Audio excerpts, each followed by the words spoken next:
Hello all, good evening, नमस्कार, आदाब, सत श्री अकाल, की हालचाल? केमन आछो सबाई? हमारी वेलकम टू ऋतिकीज गॉडकास्ट। मैं हूँ रिंकी घोष। मैं हूँ कृति सिंह और मैं आपके होस्ट हैं दोस्त।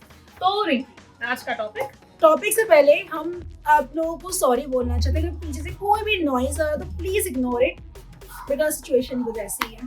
करेक्ट। सो अब हम स्टार्ट करते हैं हमारे आज के टॉपिक से। तो आज का टॉपिक है बीपीएससी एग्जाम और उनसे जुड़ी हुई कंट्रोवर्सी। कितनी हैरानी बात है, मतलब हैरानी क्या, बेसिकली 13 दिसंबर 2024 को बीपीएससी का एग्जाम हुआ जिसकी फुल फॉर्म है बिहार पब्लिक सर्विस कमीशन। हैरानी वाली बात ये है कृति, पहली बात तो 5 लाख एस्पिरेंट्स एग्जाम्स के लिए बैठे। सबसे शॉकिंग बात ये थी कि उस दिन एग्जाम फिर से लीक हो गया। मतलब ये तो बैक टू बैक न्यूज आ रहे हैं कि आजकल जितने भी गवर्नमेंट एग्जाम्स थे तो लीक कैसे हो रहे हैं। और ये बात यही नहीं, इसके साथ साथ बापू परीक्षा परिसर में कई सारे स्टूडेंट्स ने प्रोटेस्ट किया और उन्होंने सारे एग्जाम को बॉयकॉट कर दिया। और इसके साथ साथ ये इतना ज्यादा सीरियस इशू हो गया कि भाई इसके अलावा कुछ ऐसे पॉलिटिकल फिगर्स गए, उन्होंने हंगर स्ट्राइक की। और कृति बात बात इतनी ज्यादा बढ़ गई कि मतलब बिहार को 12 जनवरी को बंद करने तक की बात चली गई। प्रोटेस्ट इतना ज्यादा बढ़ गई। उनका देखो 3-4 डिमांड है, बहुत नॉर्मल सा डिमांड है कि एग्जाम को कैंसिल करो या तो रीस्केड्यूल करो या फिर कुछ ऐसा लॉ बनाओ कि एग्जाम जो बार बार लीक हो रहे कॉम्पिटिटिव एग्जाम्स वो रुक सके। क्योंकि हम सबको पता है कॉम्पिटिटिव एग्जाम पहली बार तो बहुत लेट होने लग गए आजकल। बिल्कुल, मतलब 10-12 साल में एक एग्जाम होता है, फिर उसके बाद बच्चा इतना पढ़ाई करे, इतनी ज्यादा अपनी एनर्जी उसमें लगाए और फिर अचानक से ऐसा हो जाए कि भाई लो जी एग्जाम लीक हो गया तो कैंसिल। मतलब उनकी मनोस्थिति कितनी ज्यादा बुरी होगी हम समझ तक नहीं सकते शायद। और फिर हम कहते हैं कि ये बच्चे हैं जो जाके सुसाइड कर रहे हैं। भाई सुसाइड करने के अलावा फिर तो कोई ऑप्शन नहीं बचा। उनको लग रहा होता कि नहीं बच रहा होता, बिकॉज वो बेचारे 10-12 साल ऑलरेडी लगाते एग्जाम की प्रिपरेशन के लिए और उसके बाद जिस दिन वो एग्जाम देने जा रहे हैं और से एग्जाम लीक हो जाए। खुद सोचो 5 लाख कैंडिडेट्स जो एग्जाम के लिए गए हैं उनके ऊपर क्या बीती होगी कि एग्जाम लीक हो गया। इसके साथ साथ बीपीएससी भी अब डिफेंसिव हो गया है और उन्होंने कहा है कि इन एलिगेशंस के अगेंस्ट कुछ ऐसे एजुकेटर्स हैं, कुछ पॉलिटिशियंस हैं, उनको लीगल नोटिस भी भेजे हैं। और यहाँ तक कि जो एग्जामिनेशन कंट्रोलर है मिस्टर राजेश कुमार सिंह, उन्होंने तो साफ साफ कहा है कि भाई ये जो फॉल्स एलिगेशंस लग रही हैं इसकी वजह से बीपीएससी की क्रेडिबिलिटी का डैमेज हो रहा है।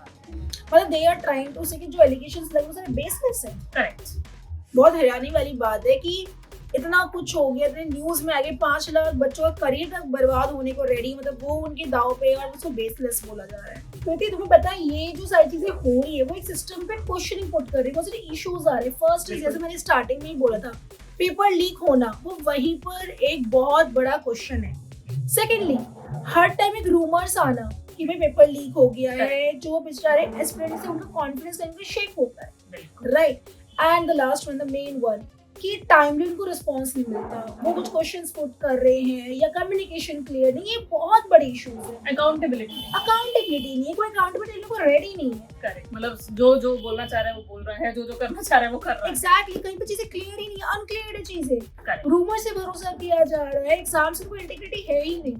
देखो कृति, हमने प्रॉब्लम्स तो बहुत सारे डिस्कस कर लिया। आई एम प्रीटी श्योर हमारी ऑडियंस ये भी समझना चाहती है, सुनना चाहती है कि सॉल्यूशंस क्या हो सकते हैं। सो अकॉर्डिंग टू यू क्या सॉल्यूशंस हो सकते हैं? देखो, सिक्योरिटी मेजर ऑब्वियसली सबसे पहला है। अगर कोई एग्जाम कंडक्ट हो रहा है तो उसकी लीक ना हो पेपर, इस बात का खास ख्याल रखना बहुत जरूरी है। करेक्ट। इसके अलावा ग्रीवेंस एक फॉर्म जरूर होना चाहिए कि अगर किसी स्टूडेंट को ऐसा लगता है कि कुछ गलत हो रहा है तो वो जाकर किसी को बता सके, उनकी बातें सुनी जाए और उनका ऑब्वियसली सॉल्यूशन भी बताया जाए, टाइमली सॉल्यूशन दिया जा सके। मतलब ऐसा कोई प्लेटफॉर्म बने, ऑनलाइन को आजकल सब कुछ चीजें ऑनलाइन है, तो ऑनलाइन ऐसा कोई प्लेटफॉर्म बन सकता है जहाँ पे सारे ग्रीवेंस बच्चे डाल सके, राइट। और उसको टाइमली रिस्पॉन्स मिलना बहुत जरूरी है, क्लियर कम्युनिकेशन के साथ। वही क्लियर कम्युनिकेशन, वही मेरा थर्ड पॉइंट था कि ट्रांसपेरेंसी बहुत जरूरी है। ऐसा नहीं है कि भाई किसी ने अफवाह फैला दी और फिर सामने वाले बस सब चुप बैठे हैं अथॉरिटीज और कोई कुछ कह ही नहीं रहा है। ऑब्वियसली ट्रांसपेरेंसी रखो, क्या चल रहा है, क्यों चल रहा है, ये पता होना बहुत जरूरी है। करेक्ट। सबसे बड़ी बात प्रतीक, जो रीसेंट अपडेट ये है कि सुप्रीम कोर्ट ने बहुत क्लियर कट बोला है जब तक आपके पास एविडेंस नहीं है आप इस केस को रजिस्टर ही नहीं कर सकते। एविडेंस नहीं है? अरे इतने बच्चे प्रोटेस्ट कर रहे हैं, सबसे बड़ा एविडेंस है। यार तुम बताइए, कानून एविडेंस पे ही चलता है, उसके बिना नहीं चलता। बट मुझे लगता है कहीं ना कुछ रूमर्स बनते हैं, there must be some story behind. बिल्कुल रूमर्स तभी बनते हैं। एक बहुत फेमस डायलॉग है, जैसे no smoke without a fire. Correct. तो ऑब्वियस सी बात है, इसमें कुछ ना कुछ सच्चाई जरूर, कोई बेसलेस तो बात नहीं हो रही। सेम जैसे मिस्टर राजेश सिंह ने बोला है कि बेसलेस लग रहा है, but it's not a baseless. So अब इसके साथ ऑब्वियसली हमें पता है कि बीपीएससी को ये करने की बहुत जरूरत है कि भाई सारा सिस्टम जो होता है एग्जाम्स वगैरह का, ये पूरा सिस्टम फेयर रहे और ट्रांसपेरेंट रहे।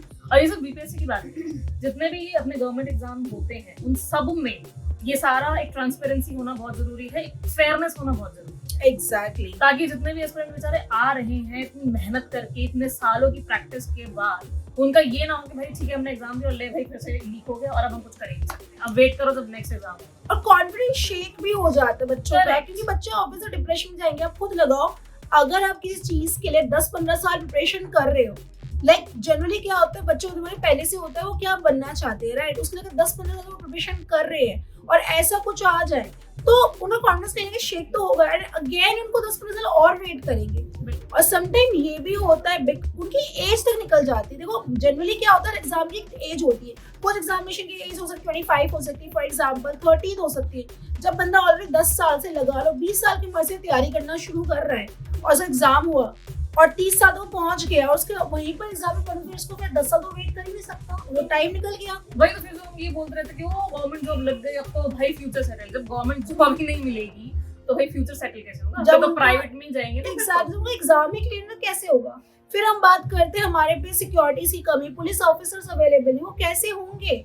जैसे कृति ने बोला कि फेयरनेस की बहुत जरूरत है। एक्चुअली गवर्नमेंट को इस पे काम करना चाहिए और कुछ ना कुछ बहुत स्ट्रिक्ट लॉज बनने चाहिए जिसपे ये चीजें रिफॉर्म हो सके, सिस्टम को नई तरीके से बनाया जा सके।